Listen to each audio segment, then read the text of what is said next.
किसी संत का, किसी विद्वान का, किसी नगर गांव, किसी परिवार में आना, ये सौभाग्य सूचक होता, ये सुखवर्धक होता। तो कभी कभी हमारे गांव में सत्संग हो, कभी कभी हमारे नगर गांव में किसी महापुरुष का चरण बढ़ता रहे, ये भविष्य के लिए उस नगर गांव को बहुत बढ़िया संकेत है। बोले नारायण भगवान जय। तो भगवान करे ये व्यवस्था आपके यहाँ सदा बनी रहे, आप सब लोग सत्संग करते कराते रहे। महाराज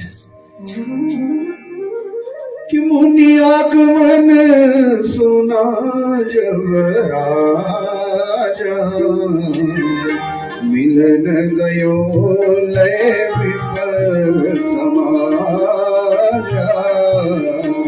मुनि आगमन सुना जब राजा, मिलन गयो लय विपर समाजा।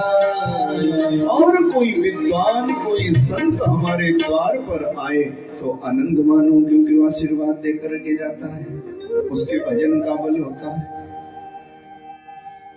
उसको कोई मांगने वाला ना समझ लो कि आ गया, वो तो हमारे पापों को लेकर के पुण्य देकर के चला जाता है। कोई संत, कोई विद्वान कई कई जन्मों के पुण्य से मिलता है, ऐसे नहीं मिलता जी महाराज। और नियम था पुराने जमाने में, जब कोई संत, कोई विद्वान, कोई महाराज, पढ़ा लिखा बुजुर्ग आ जाए ना,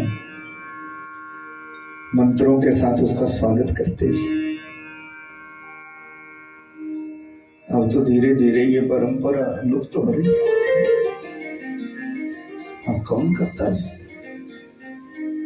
हमें ये तब नहीं लगता ना, क्योंकि कथावाचकों का तो स्वागत होता भाई, तो हमें नहीं लगता कि नहीं करते। और कई कई हम सुनते ना ऐसी बात, आपके घर में आपका कुल पुरोहित आता, बोलो कभी उसका स्वागत किया द्वार पर जाकर के? कभी किया कि महाराज आप आगे, क्योंकि आपका ग्रह ले जाएगा, आपकी दशा ठीक करने की कामना भगवान से करेगा। कभी किया? नहीं किया, उल्टा कहेंगे कि उल्टा पड़ जाएगा। क्या बोलते हैं आप? स्यापा। बार बार बोलते लोग, इधर में सुनता रहता। कहीं कहीं खटका बोलते हमारे बोलते आ गया। और कई जगह तो बाबूजी ये कहते कि पूछो यार उसको, पंडित को फोन करो, आएगा कि नहीं आएगा, नहीं तो अपने पास छुट्टी है। क्या पुण्य देगा आपको, क्या मंत्रोच्चारण करेगा? क्यों? क्योंकि आपका भाव ही नहीं है। राम कथा कहती है, कभी संत, कोई विद्वान हमारे द्वार पर आए तो मुनि आगमन सुना जब राजा, मिलन गयो लय विपर समाजा।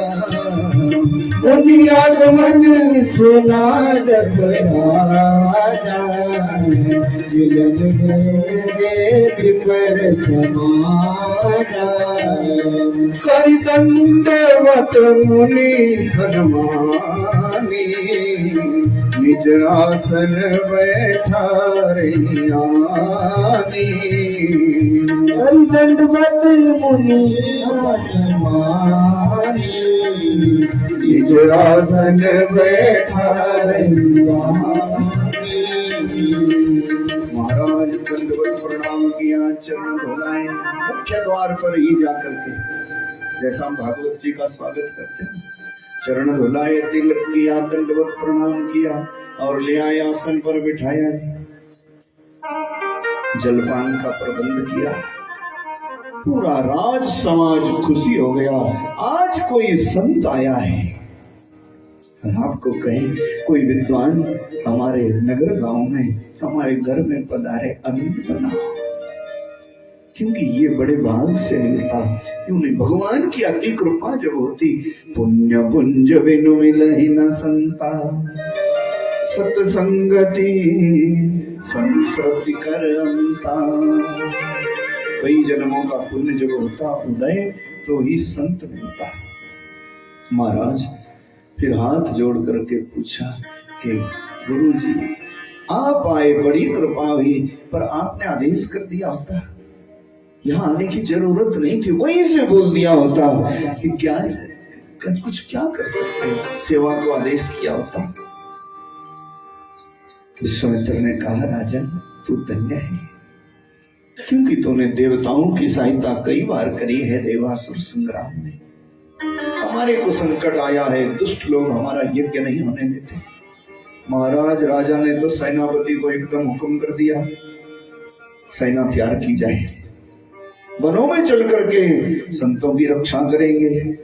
विश्वामित्र ने सोचा कि बात बिगड़ गई, हमें तो राम लखन ले जाने। विश्वामित्र का ना ना ना ये रहने दो ना, आपको राजकाज भी तो देखना है, आपको सारे काम काज भी तो देखने, फिर भी आपकी उम्र भी ढल रही, आपको हम कैसे तकलीफ दे देंगे, आप चलो हमारा काम करने। ज्यादा नहीं कहता, बस मेरे को ना अपने राम लखन की जोड़ी कुछ दिनों को भेज दो, वही हमारा काम कर देंगे। मोह बड़ा खतरनाक होता, बस इतना कहना ही था कि राजा का मुंह लटक गया एकदम से। गुरुजी आपने कैसी मांग कर ली? राम सबका प्यारा है, लक्ष्मण बहुत छोटा बच्चा है, दोनों कितने कोमल हैं, क्या करेंगे आपका? ये मारेंगे राक्षसों को? हमारे को बोलो ना, जो कुछ भी चाहिए सो मांग लो। दशरथ संपन्न राजा है। राजा संपन्न पता कैसे होता? राजा संपन्न कैसे होता जानते हो? जिसके 4 अंग पूर्ण हो। कौन से 4 अंग?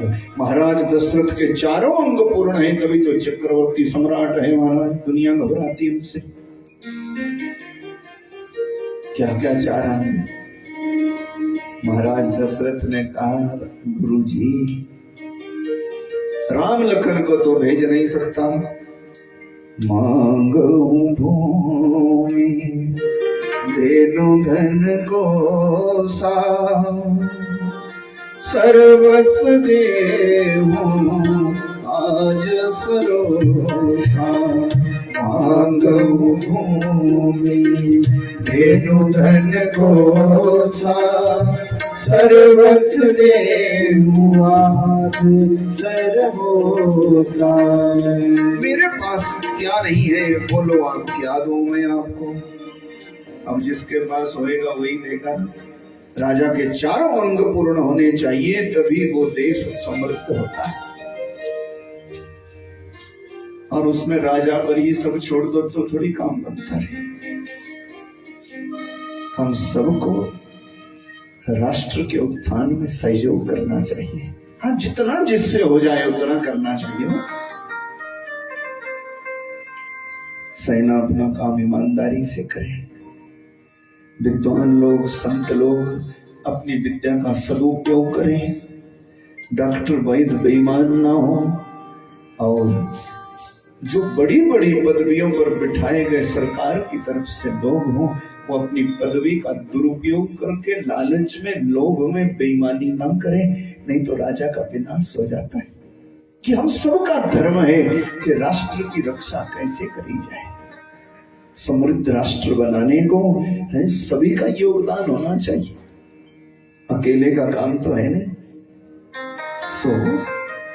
महाराज दशरथ के चारों अंग पूर्ण है। क्या होते राजा के चारों अंग? पहला अंग है भूमि। जिस राजा की सीमाएं सुरक्षित होती है उसका एक अंग पूरा मान लो। रामायण कह रहे जिस देश की सीमाएं सुरक्षित है ना, उस देश के राजा का एक अंग पूरा है। जिस देश के राजा पर यहाँ से भी चिंता, वहां से भी आक्रमण, वहां से भी अटैक, तो वो राजा, उसका ये अंग पूरा हो कभी नहीं। इसीलिए उसमें सहयोग करना चाहिए कि राजा की सीमा सुरक्षित हो। ये हमारा दायित्व बनता है। और बड़ा आनंद होता जब हम ऐसे निष्ठावान लोगों को देखते हैं। यूं ही याद आया, ज्यादा नहीं तो 8 वर्ष पहले की बात है, 8-9 साल पहले। एक कैप्टन साहब की हम कथा कर रहे थे और उनके बाल बच्चे भी फौज में हैं। तो फौज में हमें तो नहीं मालूम, पर साल भर में कोई एक इंटरव्यू होता है, दौड़ लगानी पड़ती है, पिट्ठू बांधना पड़ता है, ऐसा बोलते हैं बाकी फौजी लोग यहाँ बोलते हैं। तो साल भर में एक बार वो टेस्ट होता है। वहां चल रही शिव पुराण की कथा, बेटे को छुट्टी बुला लिया, रात को पहुंचा, हम आराम कर रहे हैं, रात को ले आए मेरे पास, बोले गुरुजी आशीर्वाद दे दो, सवेरे फिर जाएगा दौड़ के, कल शाम तक पहुंचेगा, फिर परसों इसका टेस्ट होएगा, परसों रात को चलेगा, चौथ सवेरे आपके पास। डर तो लग रहा है, पर भगवान करे कि ठीक ठाक वापस आ जाए। और मैं बोल बैठा तो कैप्टन साहब ऐसी क्या पड़ी है, क्या वो टेस्ट अगर ना करे तो नहीं हो सकता, कोई मेडिकल होता तो कुछ होता। तो उनका जवाब पता क्या, आज आपको कह रहा है, उनका जवाब था, गुरुजी अगर फौज बेईमान हो जाए तो देश की रक्षा कौन करेगा। बोले नारायण भगवान की जय। फौज बेईमान हो जाए तो देश की सीमाएं कैसे सुरक्षित रहेंगी। और मैं आपको पूरी रात भर में सोचता रहा है, फौज कितनी ईमानदार होती है। अब भी जब मेरे को बात ध्यान आ जाती तो उन कैप्टन साहब का चेहरा दिखता है। उन्होंने हाथ जोड़ के कहा, गुरुजी अगर फौज बेईमान हो जाए तो देश की सुरक्षा कौन करेगा। मेडिकल तो हो सकता है, कोई ना कोई बेईमानी हो सकती है, पर अगर ऐसा हम करेंगे, मेरे को कौन देख रहा, मेडिकल हो जाएगा। पर फौज अगर बेईमान हो गई, मेरा बालक तो कर लेगा, 10 और बेईमान हो गए, 20 और निकलेंगे, तो ये काम चलेगा कैसे, देश की रक्षा कौन करेगा महाराज। तो जिस देश की सेना कर्मठ होती है ना, राजा का एक अंग पूरा है, जहां की सीमाएं सुरक्षित है। रामायण कदम कदम पर हमारे को जीवन जीने की बात सिखाती है। महाराज की सेना, दशरथ की सेना इतनी बलवान है, पूछो ना, आंख उठा के भी कोई देख नहीं सकता इस राष्ट्र की ओर। इसीलिए तो फक्र के साथ कह दिया, जब सीमाएं सुरक्षित होगी ना तो राजा बोल सकेगा किसी संत को, आपको मैं कोई भूमि दान कर दूं। अब दान तो वही करेगा ना जिसके पास होगी, फक्र होएगा जिसको। अब जिसके पास होगी ही नहीं, चारों तरफ से अटैक अटैक अटैक, वो क्या किसी को दान पुण्य करेगा। इसलिए हम सबका ही दायित्व है।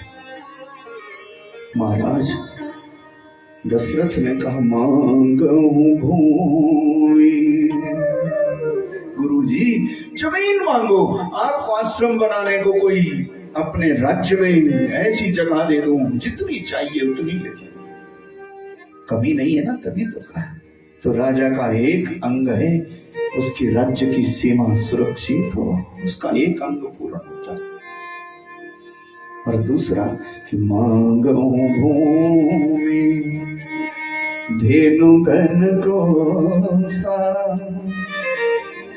धेनु माने गाय। जिस देश में, प्रदेश में, नगर गांव में, जहां पर भी या जिस राष्ट्र में गायों की सुरक्षा नहीं है, उस राष्ट्र का कल्याण हो जाए, इसके बारे में बिल्कुल सही नहीं बोल सकते। उसका भविष्य खतरे में, क्योंकि गाय पशु नहीं है, उसके रोम रोम में देवी देवता बसता है। और एक बात कहूं, एक गाय की भी सेवा प्रेम से जहां होती रहती है ना, वहां पर सब देवताओं की पूजा अपने आप ही होती रहती। बोले गौ माता, गाय की सेवा हर जगह होनी चाहिए। गाय पशु नहीं है, वो तो मान लो वैकुंठ है, उसके रोम रोम में देवी देवता बसता है महाराज। और जिस देश में गायों की बेकदरी है, उस देश का कभी कल्याण नहीं हो सकता, याद रखो। और ये जिम्मेदारी हमारी केवल बोलने की नहीं, करने के लिए हमारे यहाँ एक गाय की सेवा। आजकल तो समाज सेवी संस्थाएं चली हैं, जगह जगह लोग, पर पहले विचार ठीक कर लो, क्योंकि बेईमानी बढ़ गई है। लोग झूठ मूठ में माल इकट्ठा करते, अपनी गौशाला है, अपनी गौशाला है, अपनी गौशाला है। अपनी कोई गौशाला नहीं है, हमारे घर में 2 गाय हैं। लोग बोली नारायण भगवान की जय। नहीं तो लोग झूठ मूठ में महाराज बड़ी बड़ी पर्चियां छपवा ली कथावाच को, और माल इकट्ठा करके जगह जगह से ले जाते गौशाला। गौशाला वहां जाओ तो फिर कहते नहीं अभी बनेंगी, बनेंगी। ऐसी बेईमानी ठीक नहीं। तो ये हम सब का मिल करके ये जिम्मेदारी है कि हम गायों की सुरक्षा को सुनिश्चित करें। गाय की रक्षा अपने घर में नहीं पाल सकते तो गांव में किसी की कोई पालने वाला है उसकी सहायता करो। और गांव में पालने वाला नहीं है, कहीं आपके इलाके में गौशाला है, बढ़िया चल रही है तो ज्यादा नहीं, एक गाय की जिम्मेदारी ले लो यार। कितने लोग होंगे हैं इलाके में, पढ़े लिखे लोग, विद्वान लोग, धनवान लोग कितने होंगे। एक गाय की जिम्मेदारी ले लेते ना तो समझ लो कि परिवार का एक आदमी बढ़ गया। और ऐसा केवल यही से नहीं होगा, ऐसा मैं जगह जगह बोलता है। तो ऐसा थोड़ा थोड़ा थोड़ा हर जगह करें ना तो गायों की सुरक्षा सुनिश्चित हो जाएगी। गाय हमारी माँ है, हम सनातनी हैं, इसीलिए गाय की सुरक्षा होनी चाहिए। और गायों की पूर्ण रूप से सुरक्षा जब होएगी तब इस भारतवर्ष की तरफ कोई आंख उठा के भी नहीं देख सकता, याद रखना। मांगो भूमि धेनु धन को सा, बोले गाय मांग ले कितनी दूं, देगा तो वही ना जिसके राज्य में गायों का सम्मान होगा, बेकदरी नहीं होगी। वही राजा फकर से बोलेगा ना मेरे राज्य में, मेरे देश में गायों की सुरक्षा है तो गाय दूं आपको महाराज। गौदान भी उसी का सफल होता है, बोलो। और तरणी पार तो गौ माता ही कराती, वो भी हम पता क्या कर लेते, कहीं कहीं तो पूछो ही ना, हर कहीं पकड़ लेते गाय जोर जबरदस्ती। और कहीं कहीं लोग ऐसा भी करते जिसने 8 साल से बछड़ा नहीं दिया वो बोले इसका गौदान करेंगे पिताजी से मरते मरते, और अपने पंडित जी के सिर मर देते। फिर बेचारा अगर कुछ बोले तो बोलते हैं पंडित बिगड़ गए यार, लालची हो गए, गाय नहीं ले जा रहा। तो गाय तो ले जाए अच्छी बात है, पर ऐसे उसके होंगे 100 जजमान, अब 100 गाय उसको बेचारी ऐसी आप मर देंगे बढ़िया करके हम, तो क्या करेंगे। एक अकेली जान है, कथा सुनाएगा कि पूजा पाठ करेगा कि घास काटेगा, है ना, बोलो।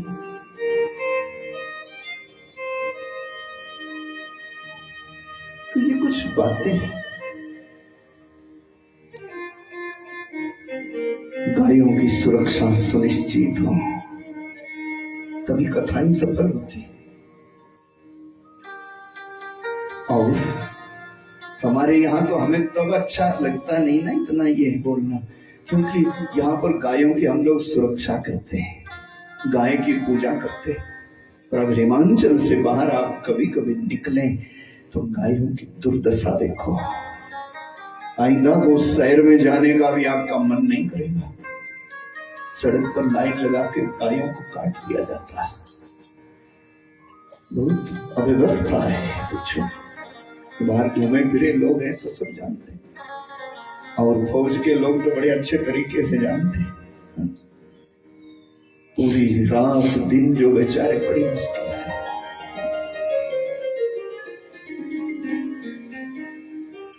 हमने खुद देखा है 3-3 फौजी लोग यूं बंदूक लेके खड़े रहते, पलक नहीं झपक सकते, बोलो। तीनों सड़क की तरफ पीठ कर रखी, एक का मुंह इधर को, एक का उधर को, एक का सामने, पीछे से गाड़ियां चल रही हैं। तो कितनी हिम्मत, कैसे सीमाओं की सुरक्षा करते हैं। तो गायों की सुरक्षा तो हम भी कर सकते हैं। तो यहीं पर प्रण ले लो कि गौ माता दूध देना छोड़ दे, कि बाल बच्चे पाले, उसका दूध पिया खाया आनंद से, दूध देना छोड़ दे तो रात में कहीं भरकर बोलो पहाड़ से गिरा दी गाय। अभी पीछे जैसे खबर आई थी, ट्रक में गायों को भरा और ले गए, पहाड़ से गिरा दिया भाई, सर्वनाश हो जाए। सोचो विचारो।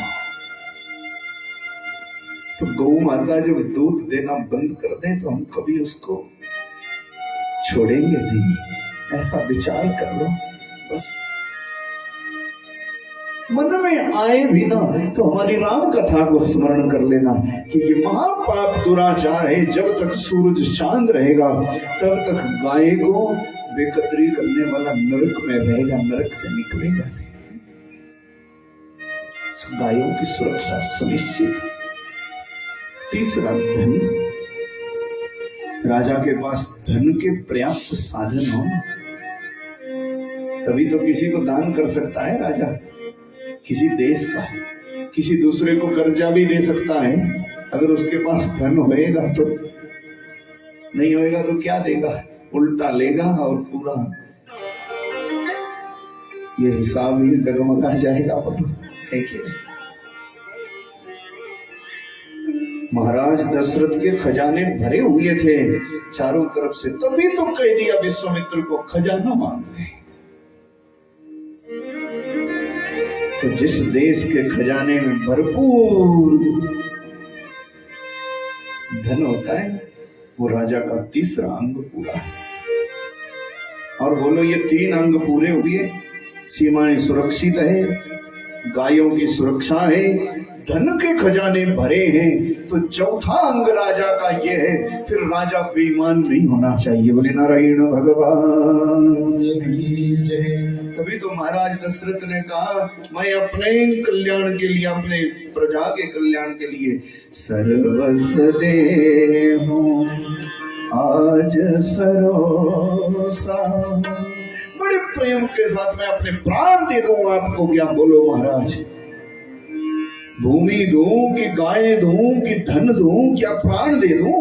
बोलो मैं चलूंगा आपके साथ। जिस राजा का सब पूरा है सोई कहे। इतना कहने पर भी